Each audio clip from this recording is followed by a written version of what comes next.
Safety Broadside, day 651. Today we're going to talk about some things that some people need to know. Whether you're fancy yourself a DIY around the house, or you happen to live with a partner who fancies himself a DIY, you can be a DIY and know what you're doing. And you can also be a DIY and just be looking to not be living anymore based on some of the tasks or projects that you try to assume. So I'm going to go over a couple things. Maybe you didn't have a dad that taught you these things. Maybe you didn't have an uncle or grandfather or a mom or whoever would have taught you these things. So I'm going to go over some cursory things that most of us should know and some of us don't. So, okay, I'm going to start with gasoline, okay? Gasoline, if we don't know, we all have come to love gasoline. It gets us a lot of beautiful things in life. But gasoline travels at a ridiculously fast speed. And if you're out, obviously the dangers are many, but let's just talk about starting a fire. If you've got a bonfire in your yard that you're about to light and you think to yourself, what would really get this thing going? A little red can of 1 gallon of gasoline. Just don't do it, okay? It can light fumes 10, 12 feet away. It travels, I don't know how many meters per second gasoline travels, but faster than you can move, okay? And it will explode in your face. And getting caught on fire is probably, I'm gonna rank that up there as probably one of the 2 or 3 things worst that can happen to you in life. So don't do that. And do you know what, I used to know the answer to this, but the explosive properties of a gallon of gas is equivalent to I'm thinking it's like 56 or 66 sticks of dynamite. That's the explosive property once it does its flash point and ignites. So don't be throwing gasoline on a fire, okay, that and don't be throwing it on stuff that you're going to burn and then lighting it, because you're just not fast enough to get out of the way. This ain't the Matrix, okay? It's fire. It hurts, okay? Second thing I'd like to talk about along the same lines is fireworks. You may think you're cool and you may get away with it 100 times, but I enjoy having digits on each of my hands, and opposable thumbs are just a grand journey in this beautiful universe that we have. But don't be lighting fireworks in your hand and then hastily throwing them away. I know you look cool and the chicks all dig it. Girls are so impressed by fireworks shenanigans. Not. But just don't do it, okay? Ladders. Let's talk about ladder safety. Hundreds of people in this country every year perish from falling off ladders. And it doesn't have to be, you don't have to have a 4-story house. It could be just a 10 or 12 foot drop. It can crush you, right? And obviously the higher the ladder, the higher propensity for there to be some very bad things happen. Ask anybody in an ER, any ER nurse or doctor or whatever, they'll all tell you, yeah, people fall off ladders more times than I would have ever imagined them to. But just remember, 3 points of contact at all times, as best you can. Don't be carrying heavy things, much less anything, up a ladder. And make sure it has a firm footing. Get somebody to foot the ladder. Make sure you know how far away from the wall or the structure it should be. You shouldn't be climbing up a ladder like that, and you shouldn't be climbing up one like that. There's a distance based on the height of the ladder for you to triangulate and know that you're in a more safe footing. Because I'm going to tell you what, falling down is it's just about as bad as fire, depending on what you land on. You know what I mean? Lathes. I was going to say fortunate, but from a curious standpoint, I suppose fortunate is the word, but I saw a guy get his forearm, just ripped his radial and ulna, just snapped it like a matchstick. Sounded like somebody, breaking a bat when they hit a ball, right, in the major leagues. But he got it caught on a lathe, okay? If you don't know what a lathe is, it's easy for you to just Google it. But lathe is just the easy example, but anything with moving parts like that, lathes spin 9,000 RPMs. And a machine does not care about how well your day's going. It's just going to grab whatever gets thrown into itself and just break and snap and rip off. And this was an industrial lathe. That guy now has less than a full arm to this day. And that's not good.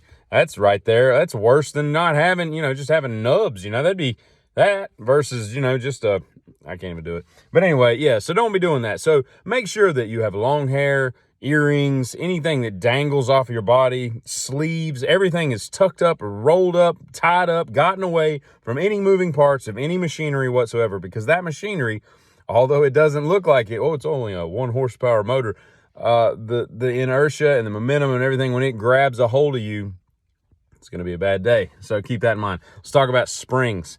Coilovers, just regular springs in a car. dangerous. A lot of compression there and a lot of explosion waiting to happen, a lot of pinch points, a lot of bad things can happen. Don't just be taking springs and trying to jam them in stuff. Don't be putting ratchet straps on springs and trying to compress them. There is a reason they make spring compressing tools. Use them. And if you don't know what you're doing, don't be going to YouTube trying to figure out how to put this stuff on. Just leave it to somebody who knows what they're doing. I'm telling you, these things will blow up in your face. And while we're on the subject of springs, let's talk about garage doors.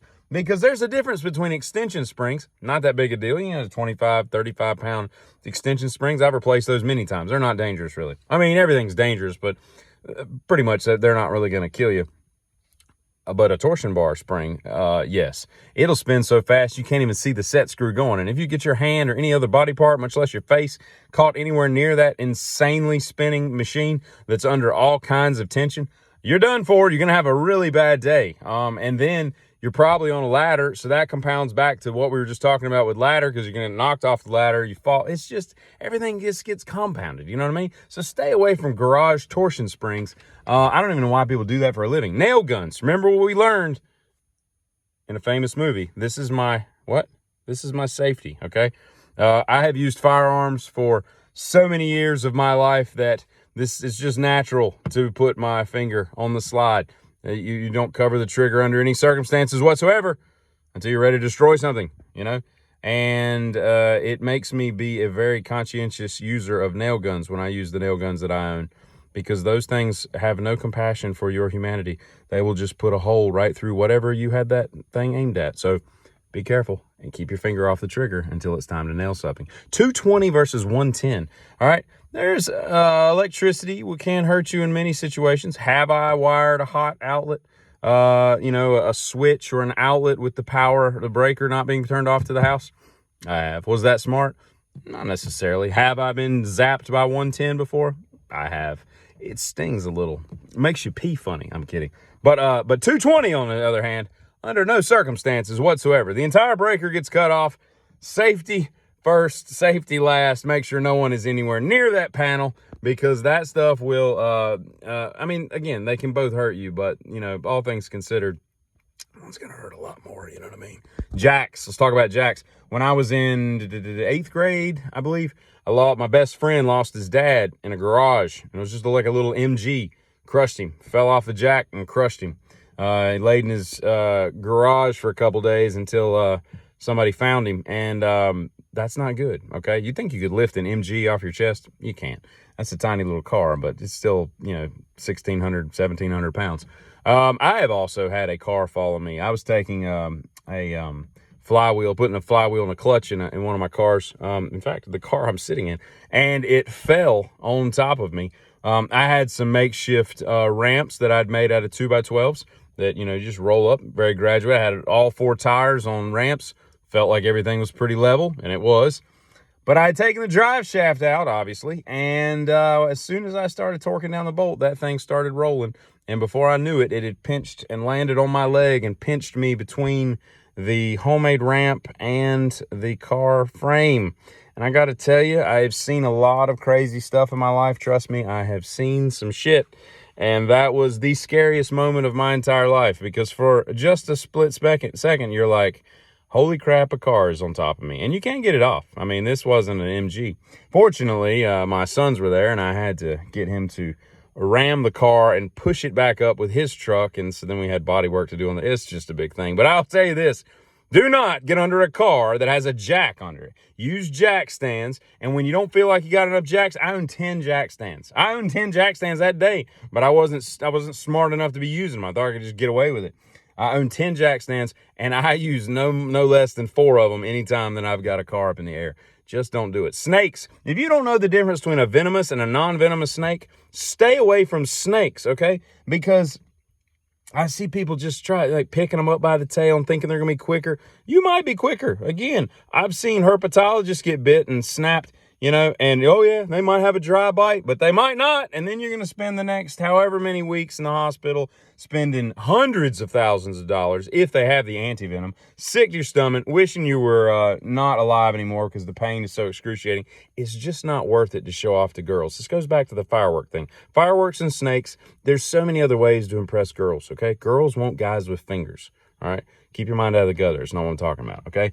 And chainsaws. I own 3 chainsaws, arguably the most dangerous thing that I own. Wear chaps, wear glasses, along with angle grinders, all that stuff. You only get 2 sets of these, 2 sets of those, 1 set of these. You only get so many of this stuff. You know, I only got 32 teeth. I can't just go knock them all out because then I got to wear these stupid veneers and that would look dumb. I like my regular teeth. I'm good with keeping what God gave me. You know what I'm saying? So be careful with this stuff. And chainsaws will quickly end your good day. And while you're doing things, and if I have to explain this to you, you're probably not going to be dropping trees, probably going to be pruning stuff. But if you're dropping a tree, look up the tree. Don't be staring at the saw, seeing what's going on. Watch the tree because... And if you don't know what well, it ain't even worth talking about.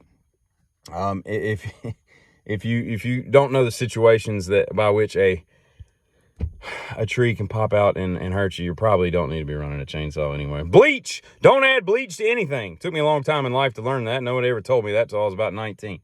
But trust me, it makes a weird concoction. And lastly, clean out your dryer vent. It goes back to the first thing, which creates a fire. Y'all have a great Memorial Day safe weekend. Hey, Giddy.